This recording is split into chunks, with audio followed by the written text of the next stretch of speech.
Very good morning one and all. English Success Mantra में आपका एक बार फिर से स्वागत है और मैं आपके लिए आज सोनेट नंबर 146 लेकर आया हूं, जिसको विलियम शेक्सपियर ने कंपोज किया है। विलियम शेक्सपियर ने जिसको लिखा है और सोनेट नंबर 146। हम जानते हैं कि सोनेट क्या होता है। A short poem of 14 lines. कितने प्रकार की होती है? 2 प्रकार की होती है, पेट्रार्कन सोनेट और इंग्लिश सोनेट। तो विलियम शेक्सपियर ने कौन सी लिखी है? English sonnet.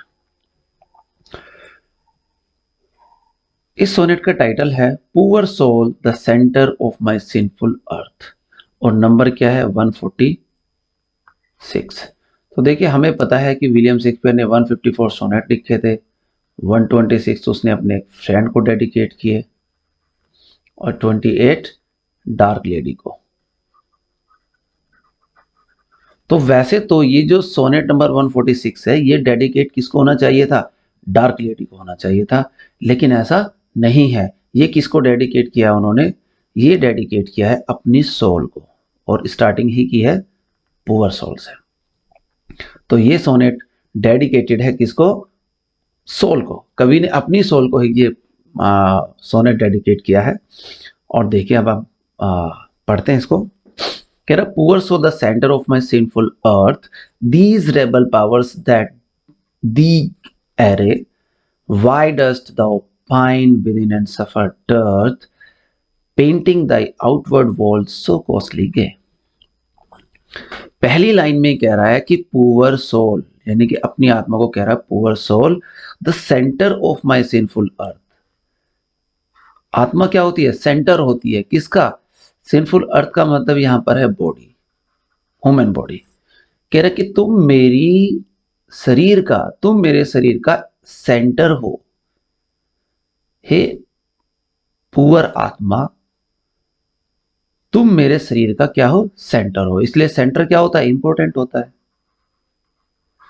इसलिए तुम क्या हो? इंपॉर्टेंट हो, मेरे लिए इंपॉर्टेंट हो।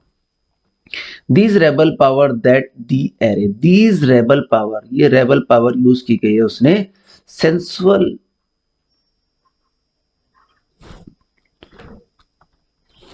इंपल्सिस के लिए। कह रहा कि ये जो सेंसुअल इंपल्सिस है, ये सेंसुअल इंपल्सिस आपके यानी कि आत्मा के क्या है? रेबल है, अगेंस्ट है। और सेंसुअल इंपल्सिस कहां होते हैं? बॉडी में। तो हमारी बॉडी में जो सेंसुअल इंपल्सिस है, वो हमारी आत्मा के रेबल होते हैं, दुश्मन होते हैं। That the means you, array, array means degrade करना। और ये जो सेंसुअल इंपल्सिस है, ये क्या करते हैं? आपको डिग्रेड करते हैं, आपकी वैल्यू को कम करते हैं। Why dost, dost means dost, you pine within and suffer dearth. देखिए, वो कह रहा है कि आप क्यों इच्छा करते हो? पाइन मीन्स इच्छा करना। आप इन सेंसुअल पावर की इच्छा क्यों करते हो? आप मनुष्य के शरीर में रहकर इन सेंसुअल इंपल्सिस की इच्छा क्यों करते हो? वर्ल्डली थिंग्स की इच्छा क्यों करते हो? एंड सफर डर्थ, और सफर कष्ट सहना, डर्थ मीन्स कमी। और किस चीज की कमी? स्पिरिचुअलिटी की। और आप जो है स्पिरिचुअलिटी की कमी को झेलते हो। Painting thy outward walls, outward walls means body. और अपनी जो आपकी जो बाह्य दीवारें हैं, यानी कि आपकी जो बॉडी है, मानव शरीर, उसको आप क्यों सजाते हो? पेंटिंग, डेकोरेट करना, सजाते हो। सो कॉस्टली गे, इतने महंगे महंगे कपड़ों से आप अपनी बाह्य दीवारों को क्यों सजाते हो? तो फर्स्ट स्टैंजा में कवि अपनी सोल को, अपनी आत्मा को डेडिकेट करता है और कहता है कि आप मेरी बॉडी का सेंटर पार्ट हो, इंपॉर्टेंट पार्ट हो। आप और मेरी बॉडी में जो सेंसुअल इम्पल्सिस है ये आपकी दुश्मन है, ये आपके अगेंस्ट है। आप इनकी इच्छा क्यों करते हो? जब आप इनकी इच्छा करते हो या आपका शरीर जब इनकी इच्छा करता है तो आपको स्पिरिचुअलिटी की या आध्यात्मिकता की कमी महसूस होती है। मनुष्य या अपने बाह्य दीवारों को, यानी कि आत्मा जो है अपनी बाह्य दीवारों को, बाह्य दीवार क्या है? बॉडी, अपनी बॉडी को इतने महंगे महंगे कपड़ों से क्यों सजाता है? और यहां पर जो फिगर ऑफ स्पीच क्या है? Rhetoric question. इसने जो क्वेश्चन किया that is rhetoric question. Second quarter पर चलते हैं, स्टैंजा पर चलते हैं। Why so large cost having so short a lease. देखिए, जो बाह्य दीवारों को सजाने में हम खर्च करते हैं वो कितना है? वो बहुत कीमती होता है। किसके लिए? Short lease. भाई हमारी जो लाइफ है, जो मनुष्य की बॉडी है, वो तो क्या है? शॉर्ट लीज पर है। कोई व्यक्ति 60 साल जीता है तो कोई 70 ईयर्स जीता है, कोई 30 ईयर्स जीता है तो कोई 80 ईयर्स जीता है। तो ये क्या है? शॉर्ट पीरियड है। इस शॉर्ट पीरियड के लिए जो बॉडी मनुष्य को मिली है उसके लिए इतनी महंगी महंगी चीजें मनुष्य क्यों खर्च करता है? उसको सजाने के लिए। जबकि एक चीज परमानेंट है। एक चीज क्या है? परमानेंट है। और परमानेंट क्या है? सोल। तो कभी ये कह रहा है कि मनुष्य जो शॉर्ट थिंग्स है, मनुष्य का शरीर जो कि यहां पर कुछ दिनों के लिए आता है, उसको सजाने के लिए वो पूरी मेहनत करता है और महंगी महंगी वस्तुएं उस पर प्रयोग करता है। लेकिन जो परमानेंट है, मनुष्य की आत्मा, उसका जो आभूषण है, उसका आभूषण क्या है? स्पिरिचुअलिटी।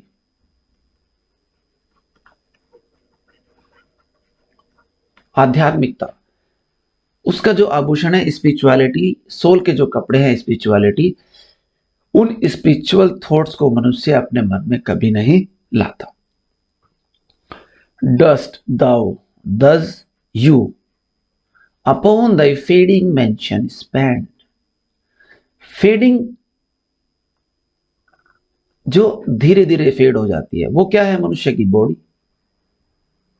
देखो, जब उसने जन्म लिया, चाइल्ड के रूप में जन्म लेता है, धीरे धीरे वो यूथ हो जाता है, यूथ एज में आ जाता है, और फिर क्या होता है? Old age. तो ये जो यूथ एज है, हम इसमें सबसे ज्यादा अपनी बॉडी को सजाते हैं, अच्छा दिखाने की कोशिश करते हैं। तो ये कह रहा है कि ये जो यूथ एज है ये धीरे धीरे धीरे धीरे ओल्ड एज की तरफ फेड हो जाएगी। आप इस पे जो इतना खर्च कर रहे हो ये सब बेकार जाएगा, क्योंकि आप कि ये बॉडी धीरे धीरे ओल्ड एज की तरफ बढ़ रही है और अल्टीमेटली क्या हो जाना है इसका? इसकी हो जानी है डेथ। मर जाएगी ये तो बॉडी। लेकिन ये जो सोल है ये तो अमर है, ये तो परमानेंट है, ये तो इसका आप ध्यान नहीं कर रहे बिल्कुल भी। Shall worms inheritors of this excess, यानी कि जो कीड़े हैं, देखिए क्रिश्चियनिटी में क्या होता है कि बॉडी को, ह्यूमन बॉडी को, डेड बॉडी को क्या किया जाता है? बरी किया जाता है, दफनाया जाता है। तो कह रहा है कि जब आपकी बॉडी को दफनाया जाएगा मृत्यु के बाद तो इसमें कीड़े चलेंगे, कीड़े आपकी बॉडी को खा जाएंगे।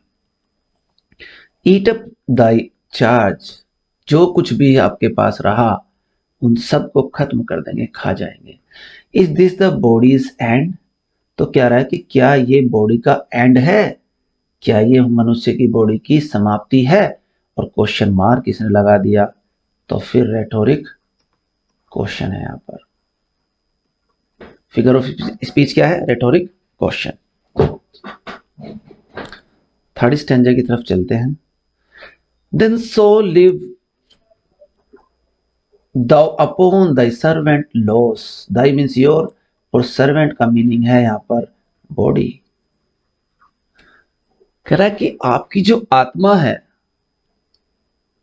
और इधर आपका शरीर है, तो शरीर तो मर गया और उसको मिट्टी में दफना दिया गया, तो वो तो खत्म हो गया। अब आपकी जो आत्मा है वो तो जीवित है, आत्मा क्या है, जीवित है, जबकि शरीर मर चुका है।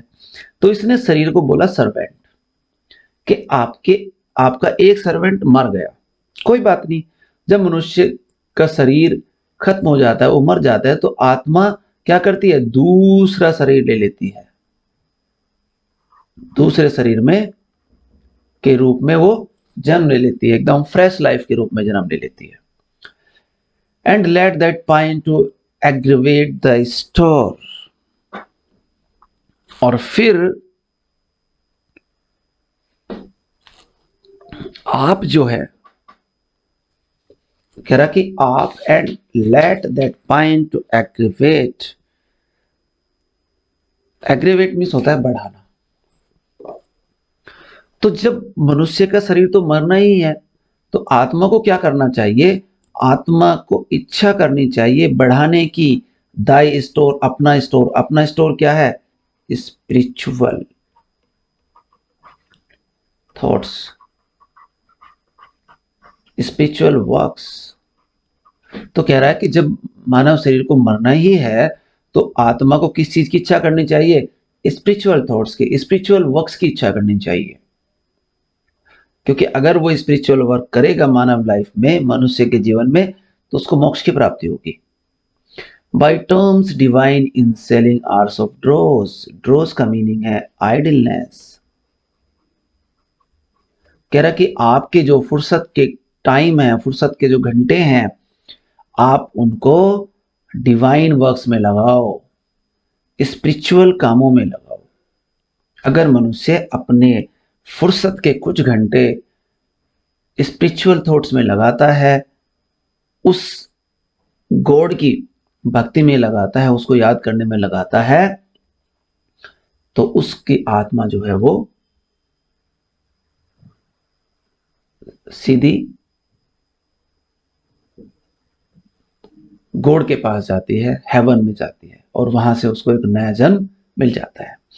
Within be fed without be rich no more. कह रहा कि अगर आप अपनी आत्मा को ये सब खिलाते हो, क्या खिलाते हो, स्पिरिचुअल थॉट्स, स्पिरिचुअल वर्क्स, अगर ये खिलाते हो, विद इन मीन्स अंदर, अंदर क्या है, आत्मा। अगर आप अपनी आत्मा को ये सब खिलाते हो, क्या, स्पिरिचुअल थॉट्स, डिवाइन थॉट्स, तो विदाउट बी रिच नो मोर, तो वो दुनिया में सबसे अमीर होगी। तो वो आत्मा दुनिया में सबसे अमीर होगी, और इसके अलावा कुछ भी दुनिया में नहीं है। So shalt thou feed on death that feeds on man. Man यहां पर मोर्टल, मोर्टल यानी कि नश्वर। कह रहे डेथ किसको आती है, इनको नश्वर लोगों को आती है डेथ। मृत्यु का भय किसको है, नश्वर लोगों को है, जो कि एक दिन मर जाते हैं। तो नश्वर कौन है भैया, ह्यूमन बॉडी। तो वो कह रहा है कि मृत्यु किसकी होती है, ह्यूमन बॉडी की होती है। और जो लोग अपनी लाइफ में सेंसुअल प्लेजर में व्यस्त रहते हैं, उनको मरने का सबसे ज्यादा डर होता है। लेकिन दूसरी तरफ, and death once dead there is no more dying then. लेकिन अगर किसी व्यक्ति के अंदर, अब किसी व्यक्ति ने अपनी आत्मा को इन डिवाइन थॉट्स में व्यस्त रखा, स्पिरिचुअलिटी में व्यस्त रखा, तो वो कभी नहीं मरता। नो मोर डाइंग देन, वो कभी नहीं मरता, मतलब उसको मृत्यु का कोई भी डर नहीं रहता। उसको पता है कि मृत्यु आनी है, इसलिए वो खुशी खुशी एक शरीर को त्याग करके, मतलब उसकी आत्मा एक बॉडी को त्याग करके इस संसार से कहां जाकर मिल जाती है, सुप्रीम सोल में जाकर मिल जाती है। उसकी जो सोल है वो सुप्रीम सोल में जाकर मिल जाती है, गॉड के पास चली जाती है। तो लास्ट के 2 लाइन में इसने बोला कि जो नश्वर है मनुष्य, ह्यूमन बॉडी, उसको मृत्यु आती है, मृत्यु उसको खा जाती है, उसकी बॉडी को खा जाती है। लेकिन जो लोग इस दुनिया में स्पिरिचुअल थॉट्स में, स्पिरिचुअल वर्क्स में, डिवाइन थॉट्स में व्यस्त रहते हैं, जो अपने शरीर को कष्ट दे करके भी भगवान का नाम लेते हैं, ऊपर वाले का नाम लेते हैं, उसकी भक्ति में लीन होते हैं और कोई भी गलत काम नहीं करते, उनकी आत्मा हमेशा के लिए अमर रहती है और वो मरने के बाद भी जीवित रहते हैं। उनको कभी भी मौत नहीं आती। आप याद करो, मैंने एक पोयम आपके सामने रग्बी चैपल की बात की थी, तो उसमें क्या था, मैथ्यू अर्नोल्ड का फादर मरने के बाद भी जीवित था क्योंकि उसने अच्छे काम किए। तो ऐसे वो ये कहना चाह रहा है कि यदि मनुष्य इस पृथ्वी पर अच्छे कार्य करे तो उसकी आत्मा या उसका शरीर मरने के बाद भी नहीं मरता। Thank you so much. Actually इस पोयम के रिगार्डिंग ये जो सोनेट है ये थोड़ी सी डिफिकल्ट है, थोड़ी सी अलग है। अलग कैसे है कि जितनी भी सोनेट विलियम शेक्सपियर ने लिखी वो सारी रोमांटिक लव पर है, वो सब रोमांटिक लव की थीम है, लेकिन इसमें क्या है, स्पिरिचुअलिटी, इसीलिए सबसे अलग है। और ये डेडिकेटेड उसकी खुद की सोल को है, ना कि मेरी फिटन को यानी कि डार्क लेडी को भी नहीं है, उसके दोस्त को भी नहीं है, इसलिए सबसे अलग है। तो मुझे उम्मीद है कि ये पोयम आपको समझ में आई होगी, ये सोनेट आपको समझ आई होगी। अगर आपको ये सोनेट अच्छी लगी है तो प्लीज़ लाइक करें, कमेंट करें और शेयर करें। और अगर आप इन फ्यूचर ऐसी ही वीडियोस इंग्लिश लिटरेचर और लैंग्वेज से संबंधित देखना चाहते हैं तो आप मेरे चैनल को सब्सक्राइब करें। Thank you so much.